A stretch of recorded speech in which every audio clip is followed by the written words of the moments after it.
Hello everyone, যদি আপনারা ইংরেজিতে কথা বলতে চান তাহলে at first you must learn phrases. আমরা শুরুতে কেউই ইংরেজিতে কথা বলতে পারি না, তার জন্য প্রয়োজন প্র্যাকটিস। আমরা প্রথমে কি করতে পারি, আমাদের কথার মধ্যে ছোট ছোট ইংরেজি ফ্রেজ আমরা ব্যবহার করতে পারি। ছোট ছোট ফ্রেজ দিয়ে ইংরেজি বলা শুরু করলে পরবর্তী সময়ে ইংরেজি বলতে অনেক সুবিধা হবে। তাই শুরু থেকে সম্পূর্ণ বাক্য ইংরেজিতে না বলে কথার মধ্যে কিছু কিছু ইংরেজি ফ্রেজ ব্যবহার করা যেতে পারে। তার ফলে আমাদের প্র্যাকটিসও হবে, আমাদের শেখাও হবে। চলুন ইংরেজি ফ্রেজের এই প্রথম ক্লাসে আমরা কিছু ইংরেজি ফ্রেজ শিখে নিই।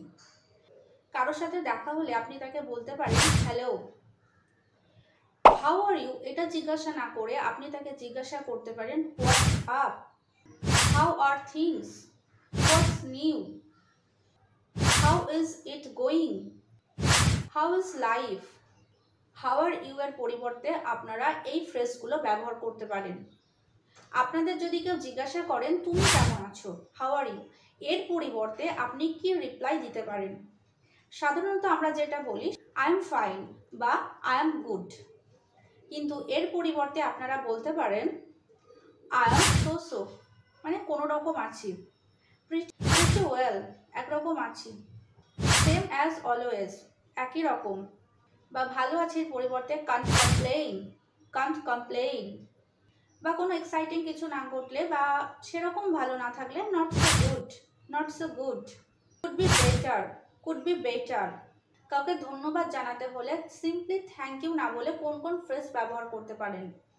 আপনি বলতে পারেন that's so kind of you, that's so kind of you. বা I really appreciate it, I really appreciate it. বা I am really grateful, I am really grateful.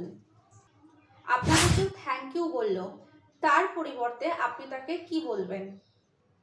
তাকে বলতে পারেন no problem, no problem, no worries, no worries. Don't mention it, don't mention it. My pleasure, my pleasure. Any time, any time. I don't know, আমি জানি না, এর পরিবর্তে আমরা কোন কোন ফ্রেজ ব্যবহার করতে পারি। আমরা বলতে পারি I have no idea, I have no idea. I can't help you there, I can't help you there. Bits me, bits me. I am not really sure, I am not really sure. I have been wandering that two, I have been wandering that two. কারো মতের সাথে বা কোনো কিছুর সাথে agri হলে আপনি কোন কোন ফ্রেজ ব্যবহার করতে পারেন। Absolutely, absolutely. Exactly, exactly. That's so true, that's so true. That's for sure, that's for sure. I suppose so, I suppose so. কারোর সাথে একমত না হলে বা মতের মিল না হলে আপনি কোন কোন ফ্রেজ ব্যবহার করবেন। I am not so sure about that. Not necessarily, not necessarily. That's not how I see it. That's not how I see it. আপনাকে কেউ খারাপ সংবাদ দিল বা আপনি কোনো খারাপ সংবাদ পেলেন, খারাপ খবর পেলেন, ব্যাড নিউজ, সেক্ষেত্রে তার রিপ্লাই আপনি কি দেবেন বা তার রেসপন্ড আপনার কি হবে।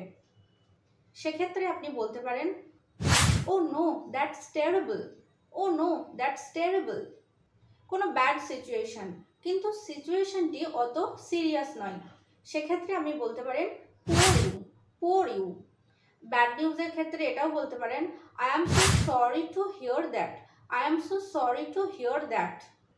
এটা গেল ব্যাড নিউজের ক্ষেত্রে। গুড নিউজের ক্ষেত্রে আপনি কি বলতে পারেন।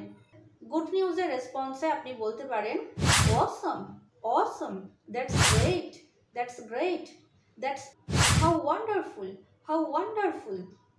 ওয়েদার বা আবহাওয়ার ক্ষেত্রে কোন কোন ফ্রেজ ব্যবহার করতে পারেন। শীতকালের ক্ষেত্রে it's a little chilly, it's a little chilly, মানে অল্প অল্প ঠান্ডা পড়ছে। যদি খুব ঠান্ডা পড়ে তাহলে ইটস ফ্রিজিং, ইটস ফ্রিজিং। এবার খুব ঠান্ডা পড়লে গরম জামা কাপড় পরা উচিত, সেক্ষেত্রে আপনি বলতে পারেন make sure to bundle up, make sure to bundle up. Bundle up মানে খুব ঠান্ডাতে গরম জামা কাপড় পরা। যদি খুব গরম পড়ে যেমন এখন পড়ছে, সেক্ষেত্রে আপনি বলতে পারেন absolutely boiling, it's absolutely boiling. আপনি সারাদিন খুব পরিশ্রম করেছেন, তারপরে ক্লান্ত হয়ে গেছেন, কিংবা আপনি কোথাও থেকে এসেছেন বা অফিস থেকে এসেছেন, তার ফলে আপনি খুব খুব ক্লান্ত হয়ে পড়েছেন। সেক্ষেত্রে আপনি কি বলবেন? আপনি বলতে পারেন I am exhausted, I am exhausted, I am dead tired, I am dead tired, I am beat, I am beat. আপনি খুব ক্লান্ত হয়ে পড়েছেন, সেই কারণে আপনি ঘুমোতে চান বা শুতে চান। সেক্ষেত্রে আপনি কি বলবেন?